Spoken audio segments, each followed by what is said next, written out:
ওকে, আজকের to do list অনুযায়ী আমরা প্রথমত শিখব যে কি করে এই জাতীয় স্পোর্টগুলোকে চেহারা থেকে বা যে কোনো জায়গা থেকে কি করে সরানো হয়। তো এটা সরানোর জন্য আমরা এখান থেকে যে টুলগুলো ব্যবহার করব সেটা হলো এখানে আছে হেডিং ব্রাশ টুল। ঠিক আছে, প্রথমত এটা দিয়ে ট্রাই করি, আরও কিছু টুল আছে এগুলো সরানোর জন্য। তো আমি হেডিং অ্যান্ড ব্রাশ টুল নিলাম। তো এটাতে ব্যবহার করার সিস্টেমটা হলো প্রথমত এখানে যেটা দেখছেন সেটা হচ্ছে ব্রাশ। ঠিক আছে, এটা আমরা জানি বা ব্রাশ বা তুলি। তো এখানে আসতে হবে, এখানে এসে দেখবো যে এটার হার্ডনেস কতটুকু আছে, তারপরে এটার আহ, এই জাতীয় এখান থেকে এই বিষয়গুলো যদি আমরা এখান থেকে ম্যানুয়ালি করতে না চাই, আহ, আমরা জানি যে কি করে এই তুলি ছোট বড় করতে হয়, তাই না? তো এখানের থিওরিটা হলো যে আমার এই আশপাশ থেকে ভালো একটা জায়গা আমি নিব, নিয়ে এই জায়গাটাই মুছে দেবো। অর্থাৎ ভালো একটা জায়গা নিয়ে এখানে এই জায়গাটাকে ঢেকে দেবো। বুঝে আসছে? তাহলে নিতে হলে আমার কিবোর্ড থেকে অল্টার প্রেস করতে হবে। অল্টার প্রেস করে মাউসের লেফট বাটনে একটা ক্লিক করব। বুঝে আসছে? করলাম।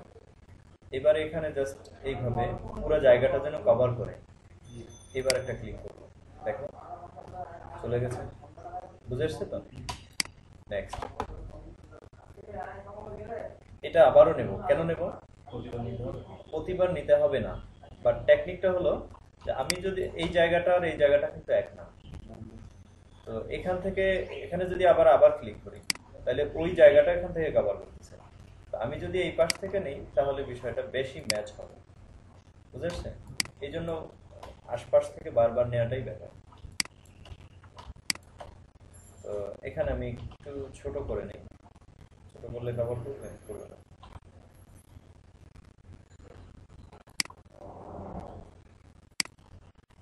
এখানে আরেকটা বিষয় হলো যদি পুরাটা একবারে কভার না করে সেই ক্ষেত্রে বারবার ক্লিক করতে হবে। তো ক্লিক করলে অনেক সময় দেখা যায় একটু একটু প্রবলেম হয়, সেটাকে আবার ঠিক করে নিতে হবে। এটাতে যদি একবারে হয়ে যায় তাহলে আর এই প্রবলেমটা হয় না।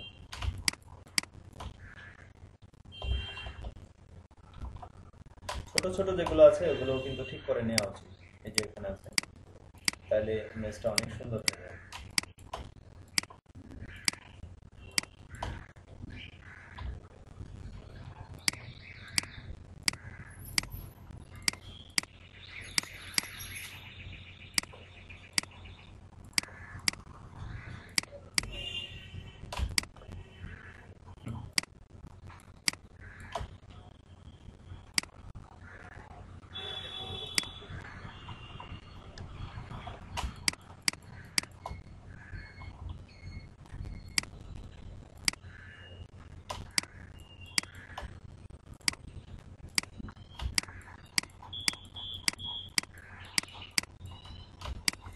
ওকে, নেক্সট।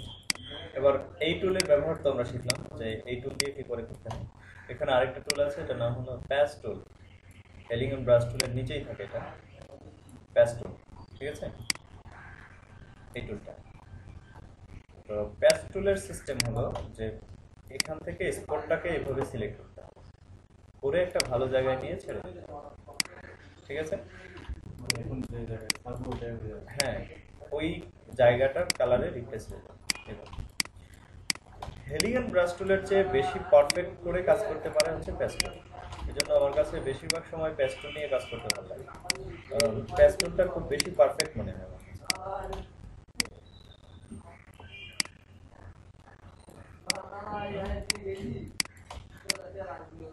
তো এটা হলো এই CS8 থেকে শুরু হয়ে সবগুলোতে, সব ভার্সনগুলোতে এই দুটা টুল মোটামুটি আছে স্পোর্ট দূর করার জন্য। আর এছাড়া আরো উপরের দিকে যে ভার্সনগুলো আছে ফটোশপের নতুন ভার্সনগুলো, সেগুলোতে আরেকটা টুল আছে, সেটার নাম হলো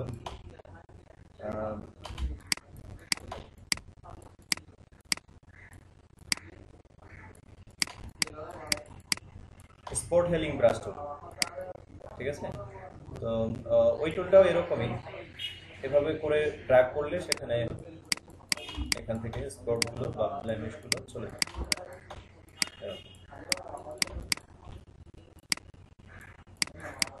আশা আশা করি বুঝতে পারছেন কি করে চেঞ্জ করতে হয়, একটা জায়গা থেকে আরেকটা জায়গায় রিপ্লেস করতে হয়, একটু সময় নিয়ে করতে হবে। যদি বেশি থাকে, যেমন এখানে অনেক বেশি আছে, এত বেশি সাধারণত থাকে না, অনেক বেশি আছে, সেই জন্য আমাদের সময়টা একটু বেশি লাগছে। ওকে, Ctrl+0 প্রেস করি, তো আমরা দেখছি যে অনেকটা চলে গেছে, অনেকটা সুন্দর হয়ে গেছে। আর বাকি বিষয়গুলো আমরা দেখবো যে আর কি কি বিষয় আছে সেগুলো কি কি করতে হবে। এই সাথে আমি আরেকটা টুলের সাথে পরিচয় করে দিই, সেটা হচ্ছে এখানে একটা টুল আছে, এটার নাম হচ্ছে ক্লোন স্ট্যাম্প টুল। ক্লোন স্ট্যাম্প টুল দিয়ে আমরা স্পোর্টকে কপি করতে পারি, যে কোনো কিছু। যেমন ধরেন আমি বলি যে তো দুইটা চোখ আছে, আমার আরেকটা চোখ বাড়াইতে হবে। এখান থেকে একবার ক্লিক করলাম, এখানে একবার ক্লিক করলাম।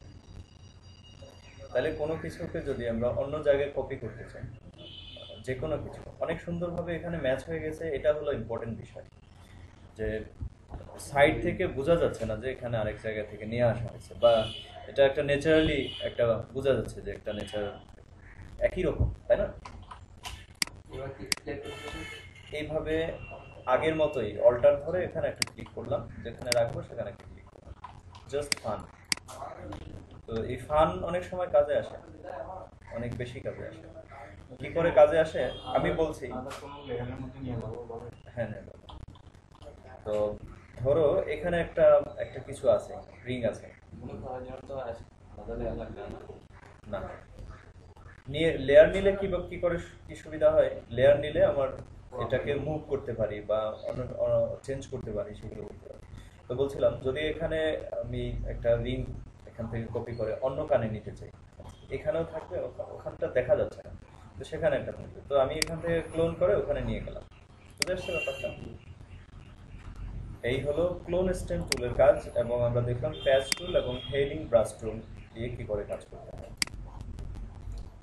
ওকে, আরেকটা বিষয়, আমি এটাকে খুব বেশি ব্যবহার করি মাঝে মাঝে, তো সেটা হলো যদি পিকচারকে আরো বেশি স্মুথ করতে হয়, এখানে যে একটা ন্যাচারাল একটা ব্যাপার আছে সেটা থাকবে না, একটু ব্লারি হয়ে যাবে, তখন আমার মনে হয় যে অনেক সময় কাজে আসে, এটা সব সময় না, অনেক সময় কাজে আসে। তো সেটার জন্য আমি এখান থেকে আমার যে স্মার্ট টুল আছে, স্মার্ট টুলটাকে নেব, এবং স্মার্ট টুলের সাহায্যে আমি কিছু জায়গা এখানে এটা একটু স্ট্যান্ডার্ড বাড়িয়ে দেয়, তাহলে বোঝা যাবে কি হচ্ছে কি হচ্ছে।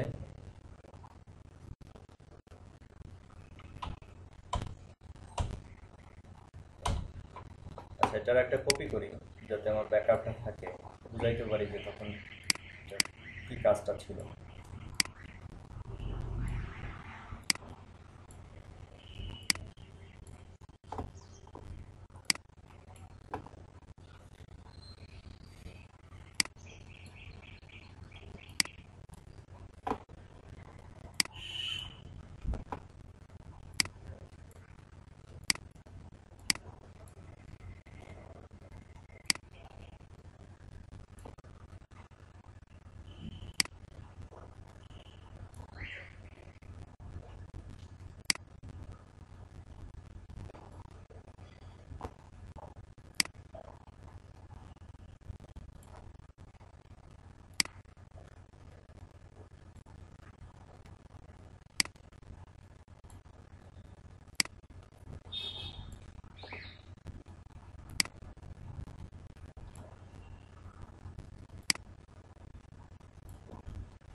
এগুলো করার জন্য অনেক ফিল্টার আছে, আপনার স্টুডিওতে দেখবেন, বা যারা স্টুডিওতে কাজ করে তাদের কাছে অনেক ফিল্টার আছে, 1 সেকেন্ডের মধ্যে এগুলো করে দিচ্ছে। সেগুলো আপনার ইচ্ছা করলে ব্যবহার করতে পারেন, কিন্তু আহ, হ্যাঁ, এর আগে ব্রাস্টল দিয়ে করছেন, তখন রিপ্লেস করা গেছে, তো এটা কি মানে এখনকার করা কন্টিনিউ যাচ্ছে, কোনো ব্রাসলেট করতে হয় না? না, এটা কিন্তু আমি এটা কিন্তু কোনো স্পোর্ট দিয়ে করছিলাম। এটা কালার স্পোর্টটাকে কালারটা করতে যাচ্ছে। কোনো কালার নেই, কোনো কালার আসতেছে না। জাস্ট এটাকে আমি ম্যাচ করতেছি। একটু ছোট করি তাহলে দেখা যাবে। এখানে কিন্তু আমি কোনো কালার, কোনো স্পোর্ট দূর করতে পারতেছি না, মানে স্পোর্টটাকে আমি মিলিয়ে দিচ্ছি। অর্থাৎ এই যে এখানে অনেকগুলো স্পোর্ট ছিল, ছোট ছোট ছোট ছোট স্পট ছিল, তো এগুলো মিলে গিয়ে আরেকটা কালার তৈরি করতেছে। এটুকু হয়েছে, আর কিছু হয় না। তো প্রথম কাজ করতে হবে, স্পোর্ট গুলোকে সরাইতে হবে। স্পোর্ট না সরাইলে এখানে কালো হয়ে যাবে। তাহলে এটা যে কোনো টেক্সচারকে যদি আমরা, আমি হুম, বুঝলাম না। হুম। তো এর আগে করছিলাম যে ব্রাস্টল মানে ওখান থেকে রিপ্লেস করলে চেঞ্জ হয়ে যাচ্ছে। হ্যাঁ, ব্রাশ টুল না, সেটা ছিল হচ্ছে হেলিংয়ের ব্রাশ টুল। সেটা দিয়ে স্পোর্ট দূর করেছিলাম, সরাইছিলাম, একেবারে চলে গেছে। একটা সবুজ গাছকে করতে গেলে কি হবে? হ্যাঁ, সবুজ একটা গাছকে করতে গেলে সবুজ একটা গাছ কি করতে হবে আমার? মানে যে করতেছেন কাজটা, হ্যাঁ, এটা হো, ওয়েট, দেখাচ্ছে, বুঝতে হবে, না বুঝলে এটা।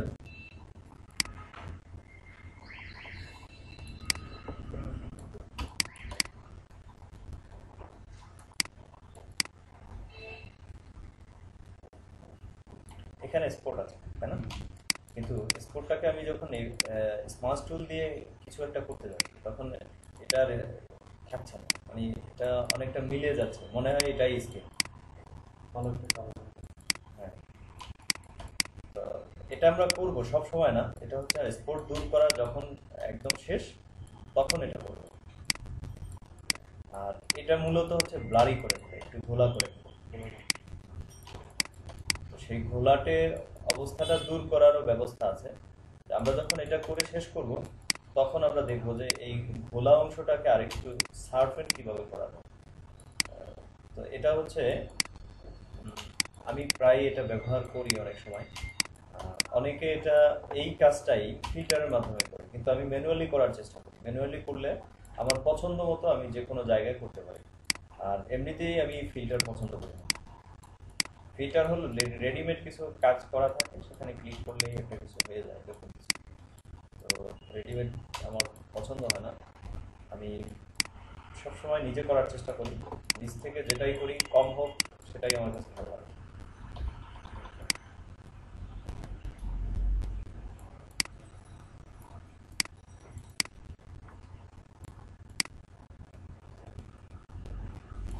তো এটাতে অনেক সময় ইমেজকে সুন্দর করে, যদি ইমেজের কোয়ালিটি ভালো থাকে। যেমন এই ইমেজটা আমরা যদি এখন আগের অবস্থাটা দেখি, এটা ছিল আগের অবস্থা, এটা ছিল পরবর্তী অবস্থা। তো এখানে আরেকটু সময় দিয়ে যদি আমরা কাজ করি, পিকচারটা অনেক সুন্দর হবে। এখন যদি আমি চাই যে আমার এত বেশি দরকার নেই, তাহলে আমি এখান থেকে অপোসিটি কমিয়ে দিই, একটু একটু করে হবে। যেমন এখন মোটামুটি ন্যাচারাল লাগতেছে, ঠিক আছে, বুঝেছেন? তো এই জন্য আমার ব্যাকআপ রাখতে হবে। আমি যেখানে কাজ করব সেটা একটা ডুপ্লিকেট লেয়ার হতে হবে, ব্যাকগ্রাউন্ডটা রেখে দেবো, যেন ওইটার সাথে মিক্স করে আমার আরেকটা কাজ তৈরি হয়ে যায়, কাজটা সুন্দর হয়। তো প্রথম আমি যে কাজটা করলাম, যে হেলিং এন্ড ব্রাশ টুলের সাহায্যে আমরা স্পটগুলোকে সরালাম, এটা প্রথম স্টেপ। আমি যা যা স্টেপ বাই স্টেপ করছি, আপনাদেরও এইভাবে করতে হবে।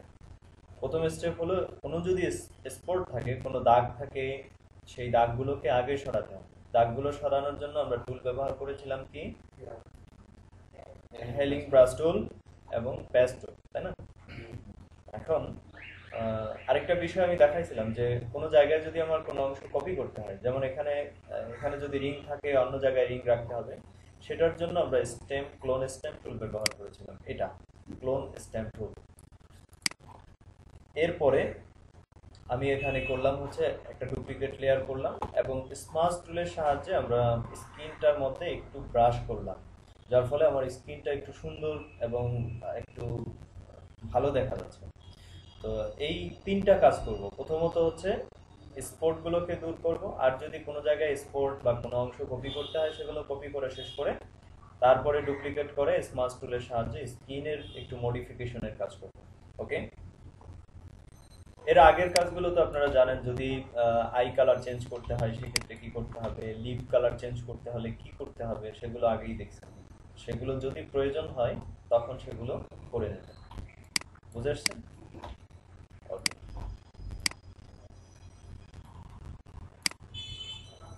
বুঝছো? ওকে, তো এবার হচ্ছে নেক্সট এখানে আরেকটা পিকচার ছিল। তো এখানে মনে হয় আর নতুন করে দেখাতে হবে না। একই বিষয়। দেখো, কত সুন্দর কভার করছে, মানে হচ্ছে এখানে ক্লিক করলাম আর এই আশপাশের অংশগুলো সহ সবকিছু নিয়ে নিচ্ছে। এটা হলো মজা,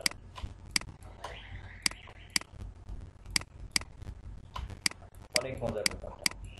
ওকে, নাম্বার 3 আমাদের পরবর্তী যে কাজটা করতে হবে সেটা হলো আমরা রিসাইজ করিনি এখনো, মাত্র এখানে এখানে এই পিকচারটা আছে, এই পিকচারটা নেব এখন। এই পিকচারটাতে আমরা রিসাইজের কাজগুলো করব। তো প্রথমত আমাদের রিসাইজ করতে হলে ব্যাকগ্রাউন্ড চেঞ্জ করতে আপনারা জানেন এবং করছেন, সেটা আমি আর করব। তো গ্রুপ টুলটা নেব, গ্রুপ টুলের উপরে আমরা পাসপোর্ট সাইজ সেটিং করেছিলাম। তো এইভাবেই আমরা পাসপোর্ট সাইজের জন্য সিলেক্ট করে কিবোর্ড থেকে এন্টার অথবা এখানে এই বাটনটাতে ক্লিক করব। তাহলে আমার পিকচারটা পাসপোর্ট সাইজের পিকচার হয়ে গেছে। তো আমি বলেছিলাম যে সাইজ মানে হচ্ছে চারটা বিষয়ের ডাইমেনশন, ডেটা সাইজ, সাইজ এবং রেজলিউশন। তো এগুলো কোথায় পাবো? আমরা যখন ইমেজে যাব এখানে পাবো হচ্ছে ইমেজ সাইজ। এখানে বিষয়টা আছে পিক্সেল ডাইমেনশন। পিক্সেল ডাইমেনশন হলো উইডথ এত পিক্সেল, হাইট এত পিক্সেল, ঠিক আছে? আর ডকুমেন্ট সাইজ বা এটা হচ্ছে জেনারেল সাইজ, সাইজটা হলো উইডথ 1.5 পিক্সেল, হাইট হলো 2 পিক্সেল অথবা 1.9 লেখা যায়, সমস্যা নেই।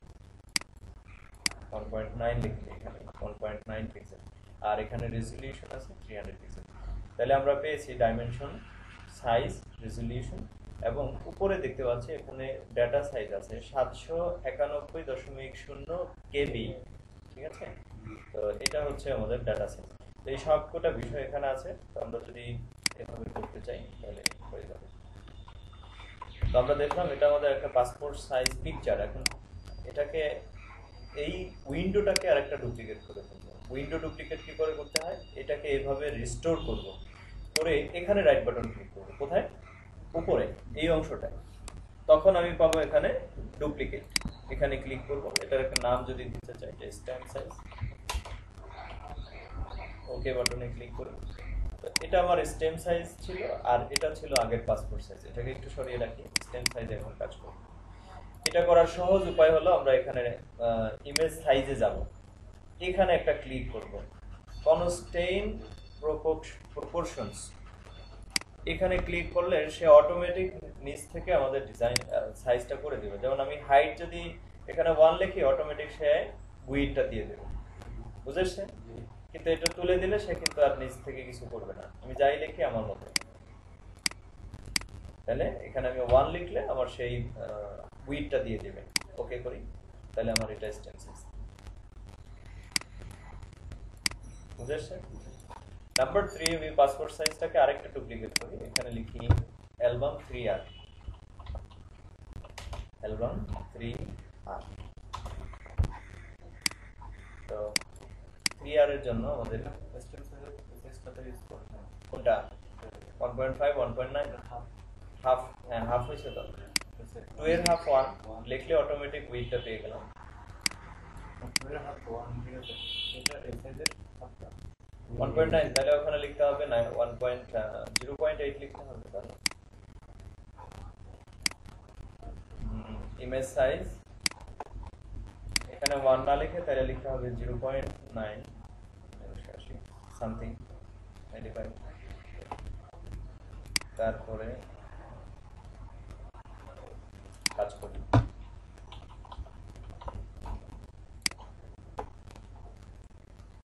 উইড কত ছিল? হাইটটা ছিল আমাদের 1.9, 1.9 ডিভাইড বাই 2, তাহলে 0.95, ঠিক আছে? তাহলে এখানে আমি লিখলাম 0.95। ওকে, সেম, একটু কমে গেছে, দ্যাটস নট ম্যাটার। তো অ্যালবাম 3R, 3R এর সাইজটা হলো 3.5 এবং 5। তাহলে এখানে লিখবো উইড হবে 3.5 আর হাইট হবে 5 ইঞ্চি। তো এটার ক্ষেত্রে মনে রাখতে হবে, আমি বলেছিলাম যে এখানে এই ফেসের যেটা সেন্টার পয়েন্ট, সেই সেন্টার পয়েন্টটা ঠিক রেখে তারপরে কাজ করতে হবে, তার মানে দুই দিকটা সমান। তো এটার সাইজটা দেখি এবার, মেসেজ 3.5 আর হাইট হলো 5 ইঞ্চি। এটা হচ্ছে অ্যালবাম 3R সাইজ। ওকে, এটাকেই আরেকটা ডুপ্লিকেট করি, অ্যালবাম 4R। তো এটার জন্য আমাদের লিখতে হবে, এখানে সাইজগুলো দেওয়া আছে 4 inch by 6 inch size, album 4R 4.5 inch, 4 inch into 5 inch, 4 inch, এখানে 4 লিখলাম, এখানে 5 অ্যাজ ইট ইজ। তাহলে এটা হচ্ছে আমার অ্যালবাম 4R পিকচার। তো এইভাবে বাকি সাইজগুলোতে আপনারা করতে পারবেন, এটা খুব জরুরি কিছু মনে হচ্ছে না, ঠিক আছে? তো এবার ব্যাপার হলো, আমি আমার পাসপোর্ট সাইজ পিকচারটাতে যাই, এখানে আমি বর্ডার কি করে দেবো, আর আরেকটা ধারণা দেবো যে ক্যানভাস সাইজ বলতে কি বোঝায়। ঠিক আছে, ক্যানভাস সাইজ বলতে বোঝায় যে এটার পুরো সাইজটা কেমন। আমি একটু চেঞ্জ করি, ইমেজ এখানে পাওয়া যাবে ক্যানভাস সাইজ। ক্যানভাস সাইজটা এখন কত আছে, 1.5 1.9। তো আমি যদি এটাকে বাড়াইতে চাই, ঠিক আছে, তো যদি বাড়াইতে চাই তাহলে আমি এখানে লিখলাম 1.55 আর এখানে লিখলাম 95। ওকে করি, তাহলে এখন আমার ক্যানভাস সাইজটা কতটুকু বাড়লো। ঠিক আছে, তো এই কালারটা কোথা থেকে আসছে, এই কালারটা এখানে ব্যাকগ্রাউন্ড কালার ছিল সেখানে আসছে। তো আমি যদি চাই যে এখানে আমার ব্যাকগ্রাউন্ড কালারটা ব্ল্যাক থাকবে আর এটা এখানে বর্ডার তৈরি হবে, অর্থাৎ ক্যানভাস বাড়াইলেই আমার বর্ডার হয়ে যাবে, বুঝেছেন? তো সেটা থাকবে আমার ক্যানভাস সাইজ, আবার যে এখানে কমিয়ে দিই। ওকে ওকে, ইমেজ ক্যানভাস সাইজ এখানে লিখি 55, এখানে লিখি 95। এখন আমার কালারটা কি আসবে, ব্ল্যাক আসবে। অথবা আমি যদি চাই যে অন্য কোনো কালার দেবো, তাহলে এখান থেকে কালারটা সেট করে দেবো। যেমন আমি এখানে এখন রেড দিতে চাইছি, ওকে করি, তাহলে আমার এটা একটা বর্ডার হলো এবং রেড। তো বর্ডারটা যদি এত বেশি আমার দরকার না হয়, আসলেই এত বেশি কিন্তু দরকার না, সেই ক্ষেত্রে আমার এখানে 56 এখানে 91 এটা করে দিয়ে হতে পারে।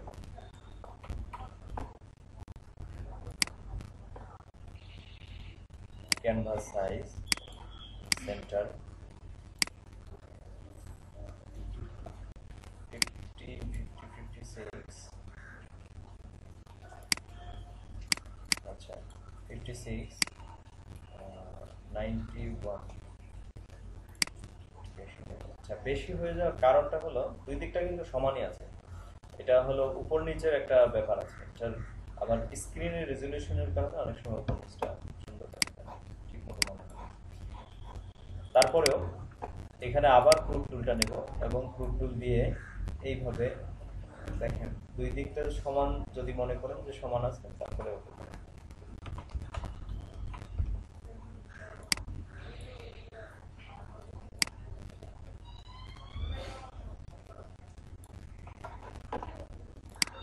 এখন এটাকে যদি আমি আমার A4 সাইজ পেপারে নিতে চাই, তাহলে আমি A4 এখান থেকে A4 পেজ দিলাম, ওকে বাটনে ক্লিক করছি, মুভ টুল দিয়ে এখান থেকে পিকচারটা নিয়ে নিলাম।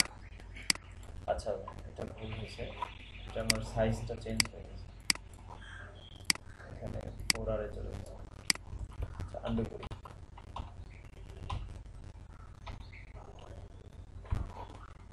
সাইজটা একটু দেখি, 5/2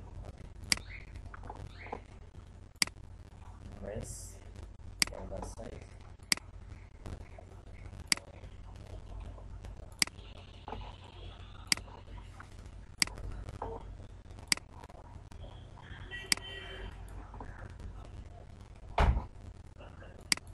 1.5 1.9।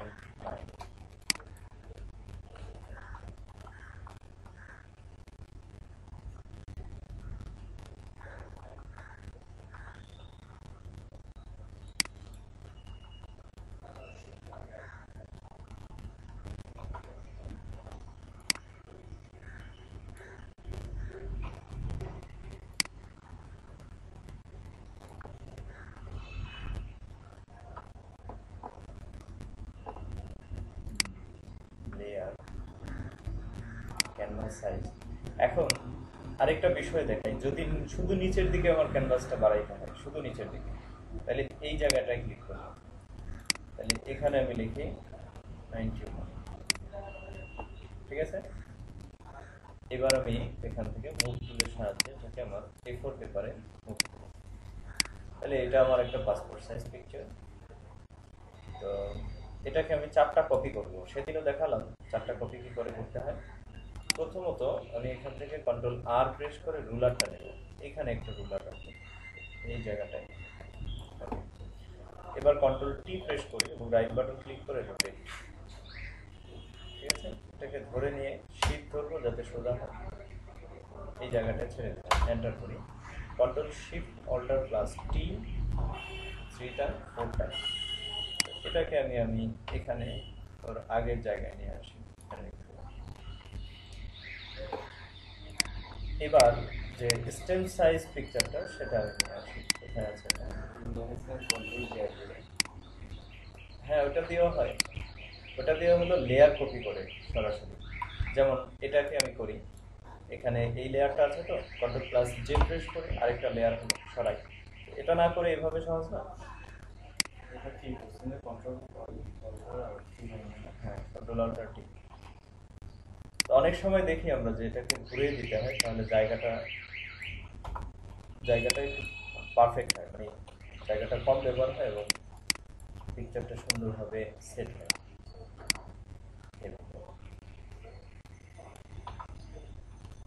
ঠিক আছে। কাটিং যখন আমরা কাটবো, কাটাটা কিন্তু একটা ঝামেলা। তো কাটতে গেলে আমার যদি ইমেজের এই স্পেসিং গুলো যদি ঠিক মতো না থাকে, তাহলে একটার জন্য এইদিকে কাটতে হবে, আরেকটার জন্য এইদিকে কাটতে হবে, সমস্যা হবে। হ্যাঁ, কোনটা? এটা এটা এমনি করলাম, জাস্ট আমার এখানের যেন এটার দূরত্বটা ঠিক রাখতে পারি, সেই জন্য আমি এই গাইডটা নিয়েছিলাম। ওকে, তো এখানে অ্যালবাম 3 আর নিয়ে আসি একটা, ওটা অনেক বড় হবে একটা, সবগুলো অবশ্য এখানে দেয়া যাবে না। অ্যালবাম 4 আর, ঠিক আছে। এখানে নিচে হয়তো একটু জায়গা আছে, তো এইভাবে করতে হবে। ফাইনালি প্রিন্টের জন্য আমরা এখানে প্রিন্ট উইথ প্রিভিউ, এরপরে এখানে গিয়ে আমাদের প্রিন্টার সেট আপ করে নিতে হবে। প্রিন্টার যেটা আছে সেখান থেকে প্রিন্টারটা সিলেক্ট করে দিয়ে তারপরে আরেকটু সেটিং আছে, ইমেজের রেজলিউশন, মানে পিকচারের কোয়ালিটিটা কি হবে, হাই হবে না কি হবে, গ্লোসি যদি ইপসন ব্যবহার করে থাকেন তখন এইগুলো সব কিছু ঠিক করে ওকে করলে। আর আরেকটা বিষয় হলো, এগুলো তো আর নর্মালি পেজে প্রিন্ট করা হয় না, এগুলো ফটো পেপার রাখতে হবে কাজ করার। ওকে, হ্যাঁ, প্রিন্টারের সফটওয়্যার প্রিন্টারের সাথেই থাকে, ওগুলো সেখানে ইনস্টল, হ্যাঁ, কানেক্ট করতে হবে, ইনস্টল করতে হবে। সিডির মধ্যে থাকে সাধারণত, ওই সিডিটা প্রিন্টার যখন কিনবেন তখনই আপনাকে দিয়ে দেওয়া হবে। ওকে, তাহলে আমরা আজকে মোটামুটি সবকটা কাজ দেখলাম। আর কিছু আছে? ও, প্রিন্সিপাল, আচ্ছা ঠিক আছে। ডাটা সেন্টেন্স, এখানে কিছু পিএইচডি আছে, এই পিএইচডি গুলো ওপেন করলে এখানে কিছু সাইজ পাওয়া যাবে। এখান থেকে আমি শুধু বডিটা এখানে ট্রান্সফার করি, একটু টেকনিকটা দেখাই দিই, এটা তোমাদের হোমওয়ার্ক থাকবে এখানে কাজ করাটা।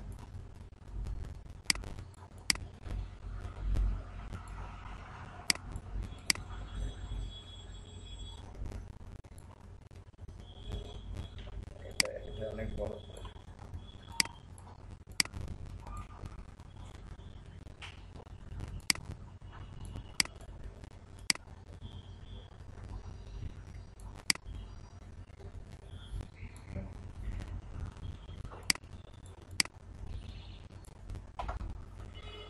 আরেকটা বিষয়, এখানে এই যে কোনগুলোর ব্যাপারে খুব সাবধান, মানে হচ্ছে কোনগুলো যেন সুন্দরভাবে ম্যাচ হয়। এটা করার জন্য Ctrl+T প্রেস করি, হ্যাঁ, বাঁকা করলাম, রোটেট করে, এই যে এখানে এখানে এই কোণ আছে, এইভাবে বাঁকা করা যায়, কোনো সমস্যা নেই। ঠিক আছে। তো এখন দেখি আমরা Ctrl+T প্রেস করে এই যে এই কোণ আছে এগুলো কিভাবে ঠিক করতে হয়, সেগুলো কি করে করা যায়।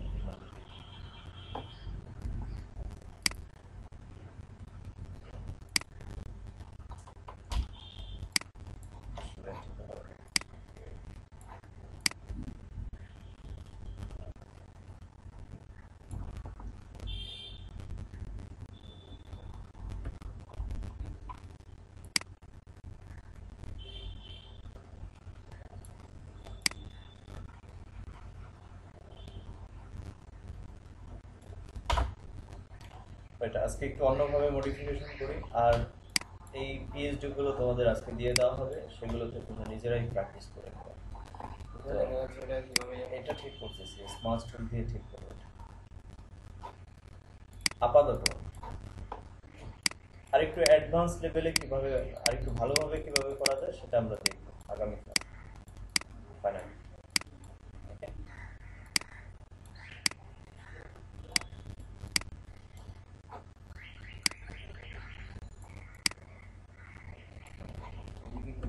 আছে, আমি দেখছি।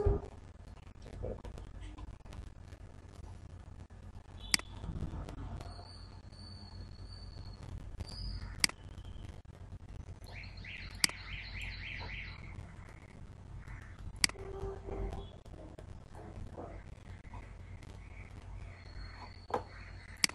ওকে, কন্ট্রোল+0। তো এইভাবে ইচ্ছা করলে বাকিগুলোতেও করা যাবে। এখানে আরো যে পিএইচডি গুলো আছে, এই পিএইচডি গুলো আজকের প্রজেক্টের সাথে থাকবে, এগুলো তোমরা নিয়ে যাবে এবং প্র্যাকটিস করে পরিবর্তন করে দেবে। যদি না পারো তাহলে আগামী ক্লাসে নিয়ে যাবে। ওকে, এটার একটা ফাইনাল একটা প্রিন্ট কপি করি।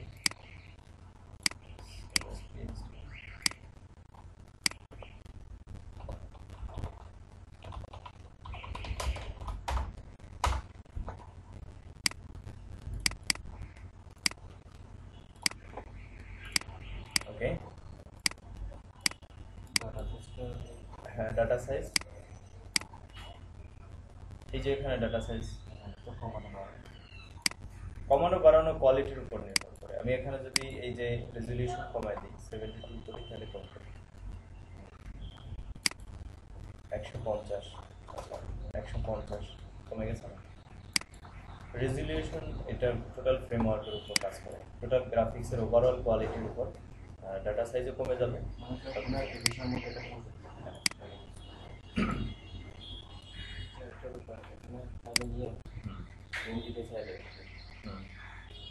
এটা করতে হবে, এটা করাটা বেটার আমি মনে করি, প্রিন্ট উইথ প্রিভিউ। অর্থাৎ আমি দেখবো যে আমার প্রিন্ট কেমন হবে, প্রিভিউ সহ প্রিন্ট করলে তখন আমি সেটার জন্য আমি তো দেখালাম যে A4 সাইজে নিয়ে যেতে হবে প্রথমত। নিয়ে গেলাম তো এখানে নিয়ে গিয়ে 4 পেজ প্রিন্ট করতে হবে। এটা ধরো করলাম,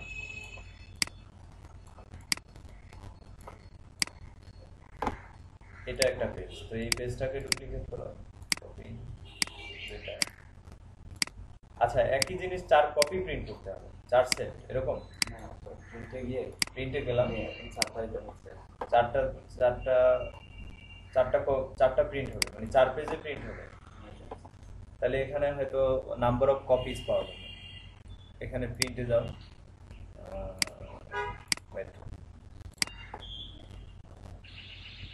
প্রিন্ট প্রসেস, এখানে আছে নাম্বার অফ কপিজ, এখানে 4 লিখে দিলে 4টা হয়ে যাবে। এখন ওকে দিয়ে যখন সময় লাগে হ্যাঁ, প্রিন্টার সেট আপ করলে প্রিন্টার না থাকলে কোনো টেনশন নেই, প্রিন্টার না থাকলে প্রিন্ট অনেক সময় তো হ্যাঁ হয়ে যায়, এই জন্য অগ্রিম প্রিন্ট না দেওয়াই ভালো।